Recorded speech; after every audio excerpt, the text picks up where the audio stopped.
కొదమ సింహము అతని ఎదుటకి బొబ్బరించుచూ వచ్చాను. ఏ విధంగా వచ్చిందంట? సింహము బొబ్బరించుచూ వచ్చింది. ఈరోజు ప్రియమైన సహోదరుడా, నీ సమస్య ఒక కొదమ సింహము వలె నిన్ను వెంటాడుతుంది.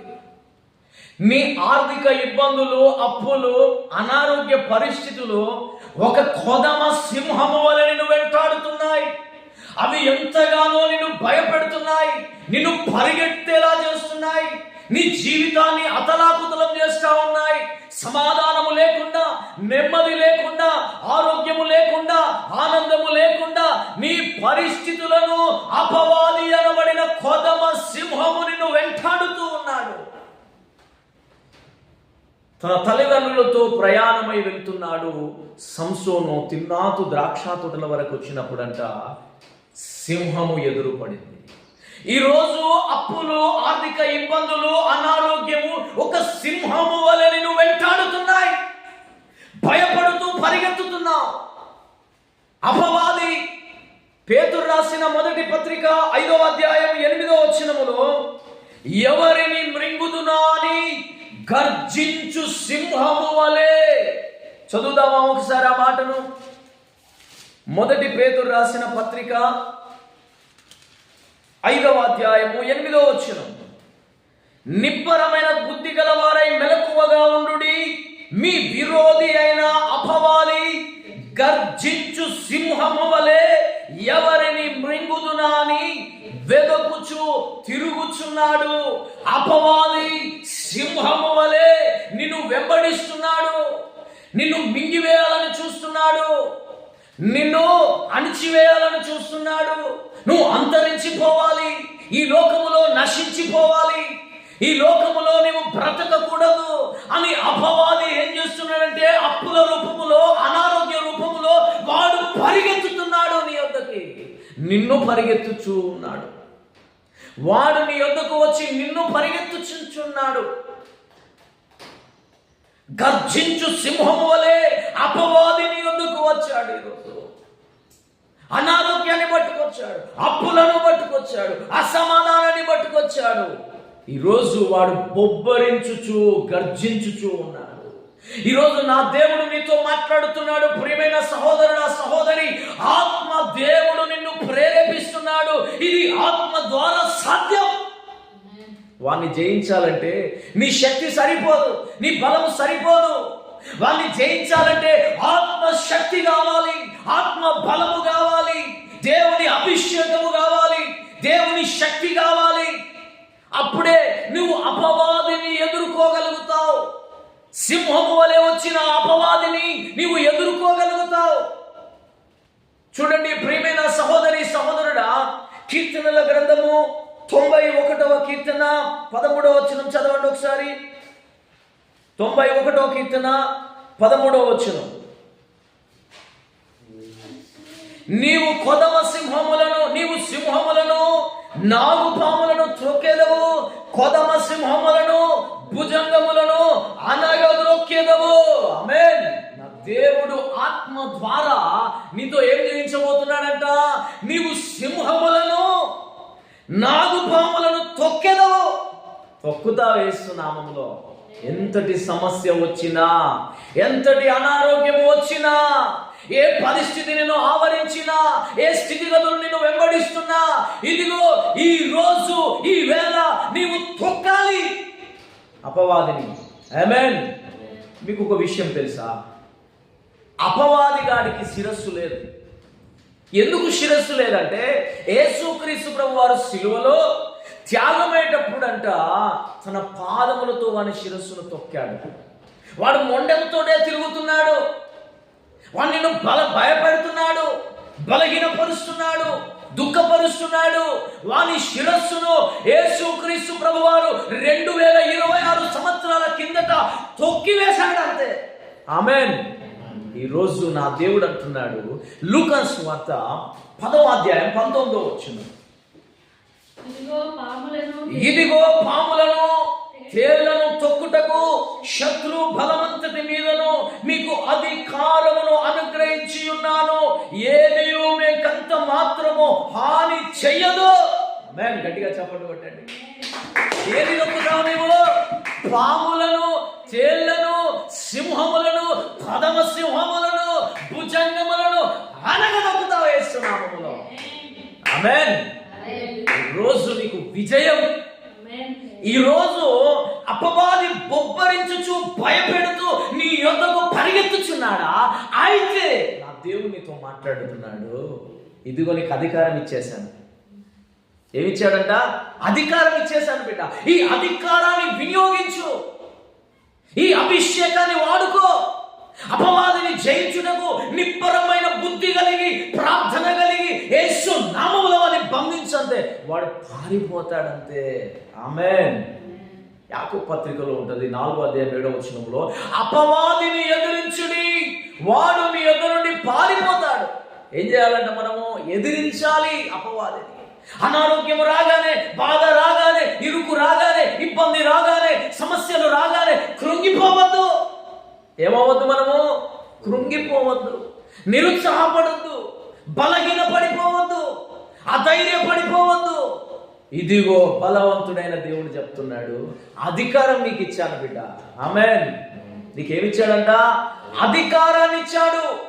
నువ్వు మామూలు వ్యక్తివి కాదు, సర్వాధికారి అయిన దేవుని యొక్క కుమారుడవు నీవు, దేవుని యొక్క కుమార్తెవు నీవు. కనుక ఈ లోకములో సమస్తమును నీకు లోబడుతుంది.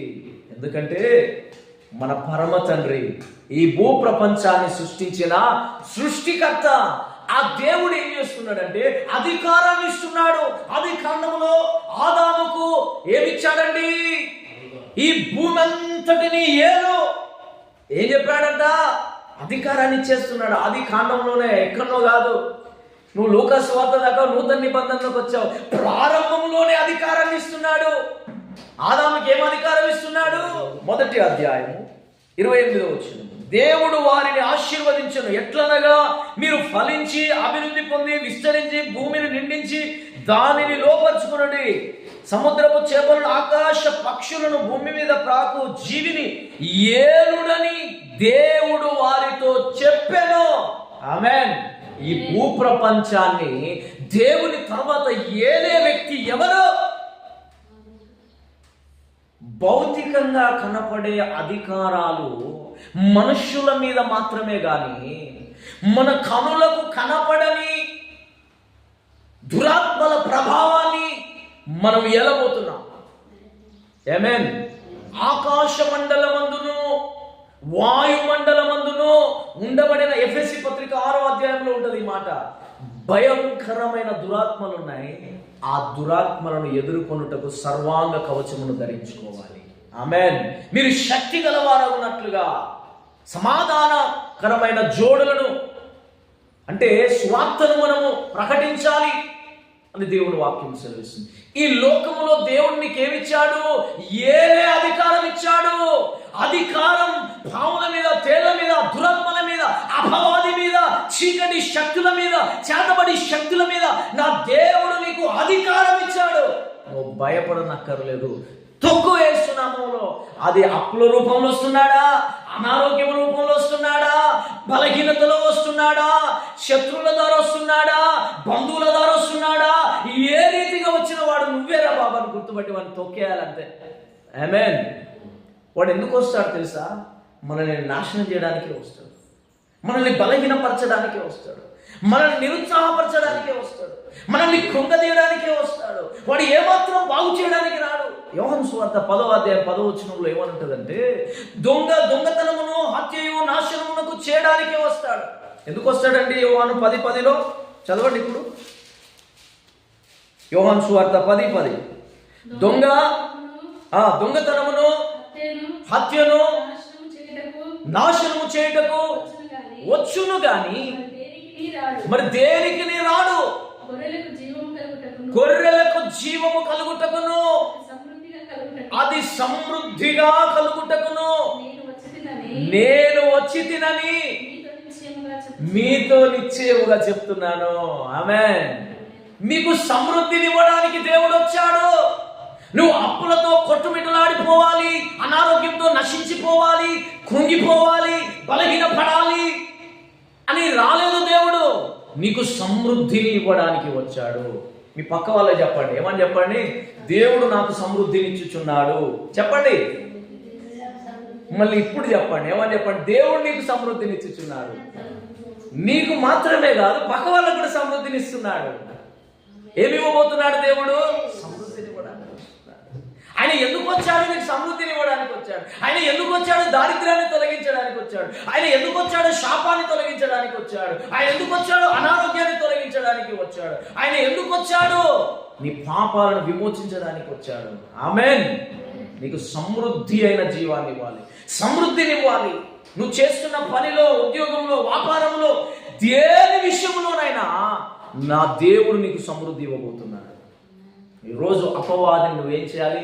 బంధించాలి, తొక్కాలి. వేస్తున్నాము ఏం చేయాలా? తొక్కాలి, వాడిని బంధించాలి. అంటే ఏ విధంగా తొక్కాలి? ఏదో కాలుతో పో సాతాను అంటే పోతాడా వాడు? తొక్కదే పోతాడా?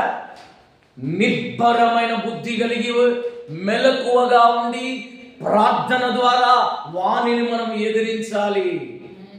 ఆత్మ ద్వారా వానిని ఎదిరించాలి. జకర్యా 4వ అధ్యాయం 6వ వచనం. వాని దేవుడు మనకు ఏ విధంగా సహాయం చేస్తాడంటే ఆత్మ ద్వారా సహాయం చేస్తాడు. ఎదురించుటకు, అసాధ్యమైన కార్యాలు చేయుటకు ఆత్మ ద్వారా మనం చేయగలుగుతాం. నా ఆత్మ ద్వారా చేస్తానంటున్నాడు. దేని ద్వారా చేస్తాడంట? ఆత్మ ద్వారా నీకు విడుదలనిస్తాడు, ఆత్మ ద్వారా విజయాన్ని ఇస్తాడు. సంసోను అతనిని ఆత్మ ప్రేరేపించినప్పుడంట తిమ్నాతుకు పోవచ్చుండగా ద్రాక్ష తోటల యొద్దకు సింహం వచ్చి బొబ్బరిస్తుంటే వీడు వాడే. ఎవడు వీడు? అపవాదే, వీడు సాతానుగాడే అని వెంటనే వాడిని మేక పిల్లని తీల్చినట్టు తీల్చేసిన. అంతే. ఆత్మదేవుడు అతనికి తోడైంది, అతనిని ప్రేరేపించగా. ఈరోజు పరిశుద్ధాత్మ దేవుడు నిన్ను ప్రేరేపిస్తున్నాడు. ఏమని ప్రేరేపిస్తున్నాడు? అపవాదిని చీల్చివేసేయాలను, వాడిని బంధించాలి, వాని కోరలు విరగొట్టాలి. ఏ రీతిగా విరగొట్టాలి? ప్రార్థన ద్వారా. ఆమేన్. పరిశుద్ధాత్మ ద్వారా. అప్పుడు అపవాదిని నువ్వు జయించగలుగుతావు. నీకు అధికారాన్ని ఇచ్చాడు దేవుడు. పాముల మీద, తేళ్ల మీద సర్వాధికారం నీకు ఇవ్వబడింది. ఆమేన్. తన కుమారులుగా పిలువబడిన మీ అందరికీ అబ్బా తండ్రి అని మొరపెట్టుటకు అధికారం ఇవ్వబడింది. ఏమి ఇవ్వబడింది మీకు? అధికారం, అథారిటీ. ఒక మెయిన్ రోడ్ మీద ఒక పెద్ద ట్రక్, లారీ వెళ్తుంది అనుకో, టైంకి వెళ్తుంది. వన్ వే ఉంటుంది. ఇప్పుడు ఓన్లీ మామూలు వెహికల్సే వెళ్ళడానికి ఉంటుంది హైవే మీద. ఇప్పుడు లారీలు వెళ్ళడానికి ఉండదు. లారీలు ఎప్పుడు వెళ్ళాలి? రాత్రి 11 గంటలకు వెళ్ళాలి. అప్పటి వరకు వన్ వేనే ఉంటుంది. అంటే వన్ వే అంటే ఓన్లీ లైట్ వెయిట్ వెహికల్సే తిరగాలి. అందులో బస్సు, కారు, ఆటో, బైక్ ఇవే తిరగాలి. కానీ హెవీ వెహికల్స్ రావాలంటే ఎప్పటి వరకు అవకాశం అంట? 11 గంటల వరకు ఆగాలి. 11 గంటల లోపు ఎప్పుడు వచ్చినా పోలీస్ అక్కడ నిలబడి ఉంటాడు. ఎంత వెయిట్ వచ్చినా స్టాప్ అంటే ఆగిపోవాల్సింది. మీకు అర్థమవుతుందా? అపవాది ఎంత బలంతో, ఎంత శక్తితో వచ్చినా వాడి ఏది కలిగి ఉన్నా అధికారం నీకు ఇవ్వబడింది. వాడు ఏ రీతిగా వచ్చినా, వాడు ఎంత బలం కలిగి ఉన్నా, ఒక ట్రాఫిక్ పోలీస్ గారికి ఏ రీతిగా అధికారం ఉందో నీకు ఆ రీతిగా అధికారం ఇచ్చాడు దేవుడు. యేసు నామములో బంధిస్తున్నాను, నేను వెళ్ళిపో. యేసు నామములో కాలిపో అపవాది. యేసు నామములో విడుదల ప్రకటిస్తున్నాను నేను. యేసు నామములో సమాధానం కలుగునుగాక. యేసు నామములో కలుగుతుంది. ఆమేన్. 5వ వచనం, 6వ వచనం చదవండి. నేను చదువుతాను చూడండి. యెహోవా ఆత్మ అతనిని ప్రేరేపింపగా అతని చేతిలో ఏమీ లేకపోయినను. ఆమేన్. నీవు నిరాధారుడుగా ఉన్నావా? నీ దగ్గర ఏమీ లేదా? ఉందా నీ దగ్గర? అన్నీ ఉన్నాయా? ఆయుధాలు ఉన్నాయా? ఏమీ లేవు. నీ అప్పులు తీర్చుకోవడానికి గొప్ప ఉద్యోగం ఉందా? నీ అప్పులు తీర్చుకోవడానికి నువ్వు ఒక ఉన్నతమైన స్థితిలో ఉన్నావా? నీ అనారోగ్యాన్ని బాగు చేసుకోవడానికి లక్షల డబ్బు ఉందా? లేదు. కానీ నా దేవుడు ఆత్మ ద్వారా నీ దగ్గర ఏమీ లేకపోయినా కార్యం చేయబోతున్నాడు. ఆమేన్. గొప్ప కార్యం చేయబోతున్నాడు, మహత్కార్యాన్ని చేయబోతున్నాడు. ఆయన నీ పక్షాన ఉన్నాడు. ఆమేన్. ఎవరున్నారు నీ పక్షాన? ఆయన మనకు తోడుగా ఉండగా భయమేలా, దిగులేలా, చింతేలా. ఈరోజు అపవాది గాని శిరస్సును తొక్కివేశాడు నా దేవుడు. అధికారాన్ని ఇచ్చాడు నా దేవుడు. నీకు సమృద్ధిని ఇవ్వబోతున్నాడు దేవుడు. నీకు సమాధానాన్ని ఇవ్వబోతున్నాడు, ఆశీర్వాదాన్ని ఇవ్వబోతున్నాడు, నెమ్మదిని ఇవ్వబోతున్నాడు. ఆధైర్యపడు. చాలాసార్లు అపవాది అంటాడు, నీ జీవితం అయిపోయింది, నీ బ్రతుకు అయిపోయింది, ఎందుకు బతుకుతున్నావు, చచ్చిపోరాదు, భూమికి బరువు దండగా, నీ ద్వారా ఎవరికి ప్రయోజనం లేదు, ఎందుకు బతుకుతున్నావురా, చచ్చిపోరాదు. వాళ్ళు దూషిస్తున్నారు, వీళ్ళు దూషిస్తున్నారు, వాళ్ళు అవమానపరుస్తున్నారు, ఇంట్లో దూషిస్తున్నారు, బయట దూషిస్తున్నారు, ఎందుకు నీ జీవితం, చచ్చిపో, ఇక బ్రతకకు, ఎవరికి కనబడకుండా దూరంగా ఉండు అని అపవాది ఏం చేస్తుంటాడు అంటే మనల్ని బలహీనపరుస్తూ ఉంటాడు. కానీ నా దేవుడు నీతో మాట్లాడుతున్నాడు, ఈరోజు నిన్ను దర్శిస్తున్నాడు, నీకు దేవుని వాక్కును విడుదల చేస్తున్నాడు. ఇదిగో బిడ్డ, అపవాదినే బంధించే శక్తి నీకు ఇచ్చేసాను అంతే. ఆమేన్. అలాంటి ఆలోచనలు వచ్చినప్పుడు మనం ఏం చేయాలి తెలుసా? యేసు నామములో సాతానా వెళ్ళిపో, యేసు నామములో నిన్ను బంధిస్తున్నాను. ఒంటరితనంలో ఉన్నప్పుడు అపవాది బాగా వాడుకుంటాడు మనిషిని. ఒంటరితనంలో ఉన్నప్పుడు ఏం చేస్తుంటాడు? మనిషిని వాడుకుంటాడు. చూడండి, ఎప్పుడైనా సరే ఒంటరితనం అనేది చాలా ప్రమాదకరమైనది. దేవునిలో గడిపితే చాలా మంచిది. కొన్నిసార్లు ఒంటరితనం దేవుడు కూడా ఇస్తాడు. కొన్నిసార్లు ఒంటరితనంలో అపవాది బాగా పనిచేస్తాడు మన మీద. లేనిపోని ఆలోచనలన్నీ తీసుకొస్తాడు. ఎంప్టీ మైండ్ డెవిల్స్ టూల్ అంట. అంటే ఖాళీ హృదయం అంట అపవాదికి పనిముట్లకు నిలయం అంటారు. అపవాది వచ్చేస్తాడు మన లోపలికి, లేనిపోని ఆలోచనలు తెస్తూ ఉంటాడు, వాళ్ళ మీద వీళ్ళ మీద తీసుకెళ్తాడు, మన పరిస్థితుల మీదకి తీసుకెళ్తాడు, నిరుత్సాహపరుస్తుంటాడు. వాళ్ళు చూసావా ఎలా ఉన్నారు, వీళ్ళు చూసావా ఎలా ఉన్నారు, నీ పరిస్థితి ఇలా అయిపోయింది, ఇలా దండగలా ఉన్నావేంటి, చనిపో. నీ భర్తకు సరి అయిన న్యాయం చేసేదానివి కాదు, నీ భార్యకు సరి అయిన న్యాయం చేసే వ్యక్తివి కాదు. నువ్వు ఎందుకు బతుకుతున్నావురా, చచ్చిపో అని నీ లోపల అపవాది చాలా నిరుత్సాహపరుస్తుంటాడు. కానీ ఈరోజు ఆత్మ ద్వారా వారిని బంధించాలి. ఆమేన్. పరిశుద్ధాత్మ ద్వారా దేవుడు వారిని బంధించే శక్తిని నీకు ఇస్తున్నాడు, అధికారాన్ని నీకు ఇస్తున్నాడు. ఈ భూప్రపంచంలో ప్రియమైన సహోదరుడా, సహోదరి, నీకు కనపడని, నీవు చూడని దేవుని యొక్క గొప్ప అధికారం నీకు ఉంది తెలుసా? నీ పక్షాన ఒక బలమైన దేవదూత ఉన్నాడు. ఏ దేవదూత? ఒక బలమైన దేవదూత. ఒక్క దేవదూత శక్తి పవర్ ఎంతో తెలుసా నీకు? ఆయన శక్తి బలం ఎంతో ఒక్కసారి మీకు చూపిస్తాను చూడండి. యెషయా గ్రంథము, దేవునికి ఒక దూతను పెట్టాడు ప్రతి ఒక్కరికి. అంతకంటే ముందు కీర్తనల గ్రంథము 34:7 చదవండి. యెహోవా యందు భయభక్తులు గల వారి చుట్టూ ఆయన దూత కావలి ఉండి వారిని రక్షించును. ఆమేన్. యెహోవా యందు భయభక్తులు కలిగి ఉంటే ఆయన దూత కావలి ఉండి నిన్ను రక్షించును. ఇప్పుడు యెషయా గ్రంథము 37వ అధ్యాయము 35వ వచనం నుంచి చదువుకుందాం. నా నిమిత్తము, నా సేవకుడైన దావీదు నిమిత్తము నేను ఈ పట్టణమును కాపాడి రక్షించుదును. అంతటా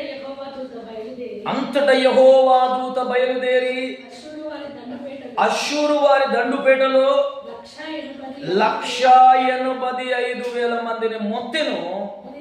ఉదయమున జనులు లేవగా వారందరూ మృత కళేబరములుగా నుండిరి. ఆమేన్. యెహోవా దూత, ఒక్క దూత వెళితే అష్షూరు సైన్యం హిజ్కియా పరిపాలిస్తున్నాడు. ఎవరు పరిపాలిస్తున్నారు? హిజ్కియా కాలంలో జరిగిన సంఘటన ఇది.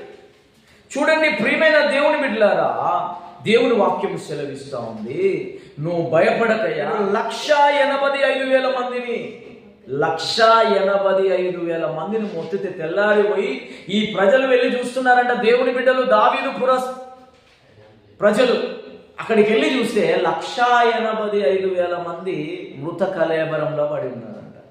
ఈ యుద్ధానికి బయలుదేరారు.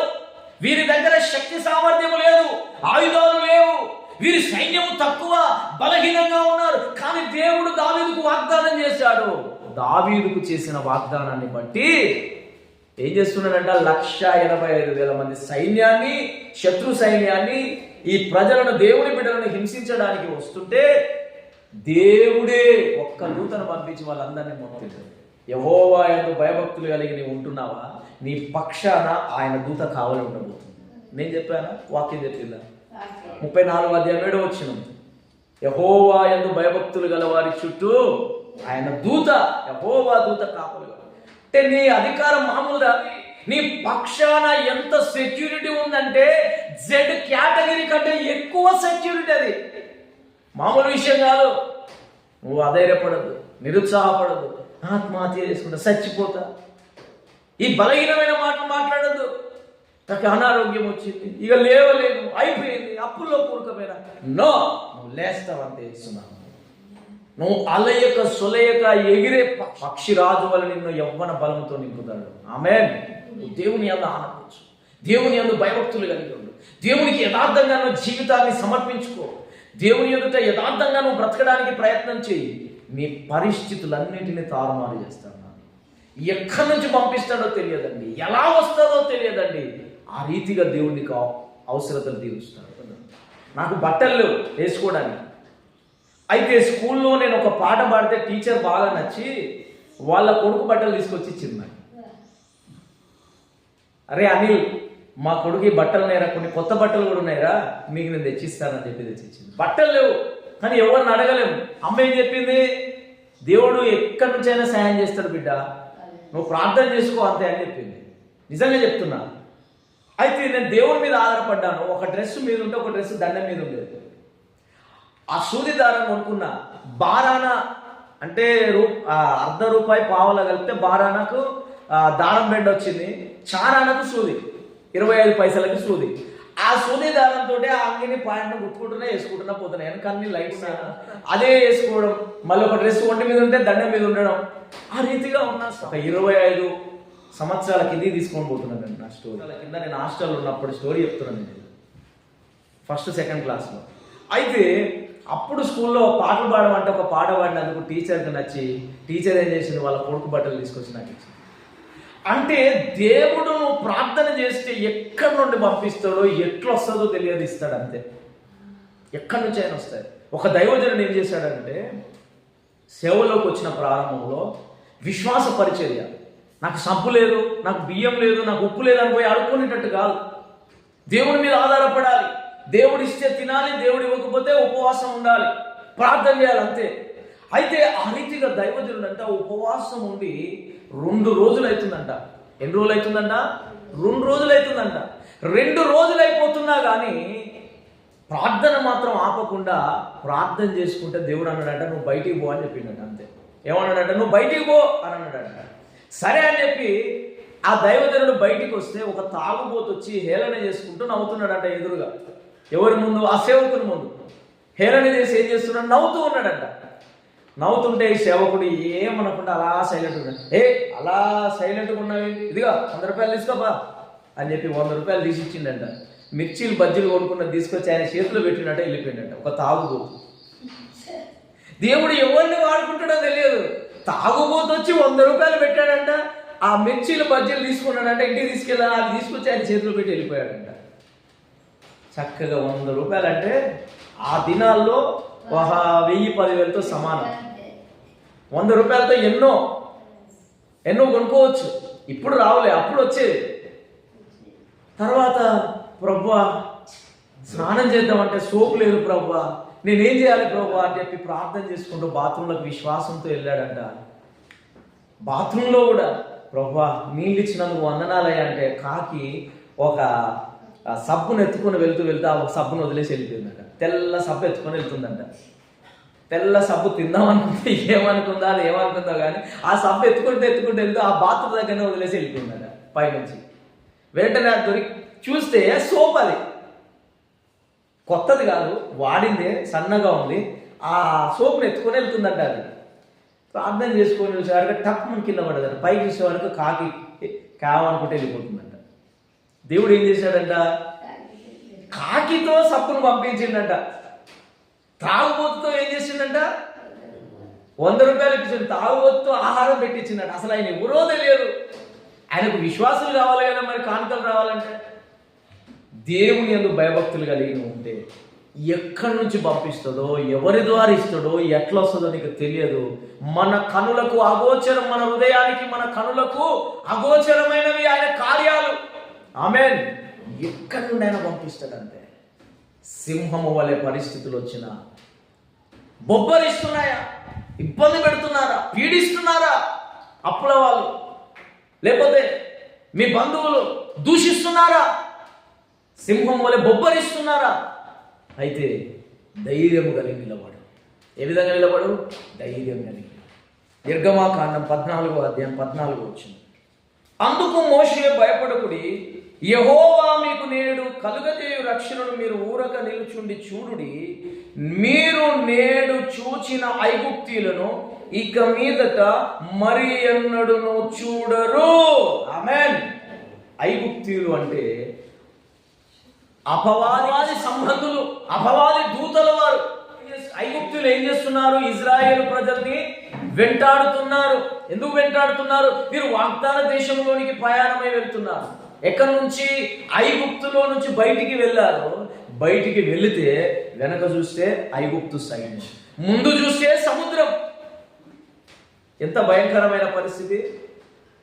ముందు నొయ్యి వెనక గొయ్యి అని అంటారు చూడు, అంతేనా కదా? ముందు నొయ్యి వెనక గొయ్యి. వీళ్ళ పరిస్థితి కూడా అదే. ఇటు చూస్తేనేమో శత్రువులు ఎంపికలు తరుగుతా ఉన్నారు, అటు చూస్తేనేమో సముద్రం. ఏమయ్యా మోషే, ఎందుకు తీసుకొచ్చావు మమ్మల్ని? ఈ సముద్రంలో పడి చావడానికి పట్టుకొచ్చావా? మాకు ఐగుప్తే బాగుంది, అక్కడ కీరదోసకాయలు దొరికాయి. ఆ ఐగుప్తే బాగుంది, ఆ బానిసత్వమే బాగుంది, ఆ పాపమే బాగుంది, ఆ లోకమే బాగుంది అని కోరుకుంటున్నారు. కానీ మరి దేవుడు విమోచించి పాలు తేనెలు ప్రవహించే దేశానికి పంపిస్తానంటే వీళ్ళు ఇష్టపడట్లేదన్న. మోషేను కోప్పడుతున్నారు.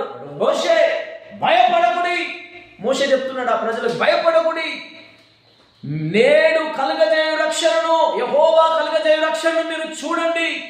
ఈ రోజు కనబడుతున్న ఐగుప్తీయులు, నేడు చూచిన ఐగుప్తీయులను ఇక మీదట మరి ఎన్నడూను చూడరు. ఆమేన్. నీ శత్రువులంట ఏమైపోతారంట?